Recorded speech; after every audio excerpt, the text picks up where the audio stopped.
আজকে আমি যে হেলদি ড্রিঙ্কসটা বানাবো সেটা হচ্ছে গাজরের এবং বিটের। এখানে আমরা কতটাই বা খেতে পারি, কিন্তু যদি এটা জুস আমরা একটা গ্লাস খাই তো তাহলে আমার শরীরের মধ্যে কতটাই পুষ্টিগুণটা দেবো বলো। তো সেই জন্য কিন্তু আমি এই বিট গাজরের একটা জুস বানাবো। তো আমি কিন্তু এই ভেজিটেবলের জুস ঠিক এইটাতেই তৈরি করব। এটা হলো আগারো ইম্পেরিয়াল স্লো জুসার। এই জুস মেশিনটি কোল্ড প্রেস টেকনোলজি ব্যবহার করে, তাই এর সব নিউট্রিয়েন্টস একদম ইনট্যাক্ট। এর সাথে আসা সব কন্টেনারগুলোই 100% BPA ফ্রি আছে। এর মধ্যে আসা আলাদা আলাদা অ্যাটাচমেন্টগুলোর সাহায্যে তোমরা আলাদা আলাদা জিনিস তৈরি করতে পারবে। আর এটা হচ্ছে এটার মেন ইউনিট। জুসারের হ্যান্ডেলের ওপরের দিকটা তোমরা একটা বাটন পেয়ে যাবে, এখানে on off button plus reverse বাটনও পেয়ে যাবে। দেখতে পাচ্ছ এটার উপরে যে জালিগুলো রয়েছে এইটার ছিদ্র কিন্তু সব থেকে ছোট ছোট ছিদ্র, এবং এর কারণেই তোমরা খুব ভালো জুস পাবে। এই জুস মেশিনটি কোল্ড প্রেস টেকনোলজির মাধ্যমে কাজ করে। এই যে ড্রাই পাল্প বেরোচ্ছে এটা কিন্তু আমরা একদমই ফেলে দেবো না, এটা দিয়ে আমরা খুব সহজেই সবজি বা হালুয়া বানাতে পারি। তো চলো, একদম খুব সুন্দর, জাস্ট 1 মিনিটও লাগলো না, এতটা জুস আমি রেডি করে ফেললাম।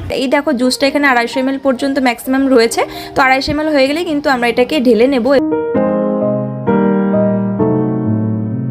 আর এই এত সুন্দর ম্যাজিক্যাল প্রোডাক্টটা, এই আগারোর জুসারটা তোমরা পেয়ে যাবে আমার ভিডিও ডেসক্রিপশন বক্সে। সেখানে অবশ্যই লিংক থাকবে, তোমরা অবশ্যই চাইলে সেখান থেকে দেখে নিতে পারো।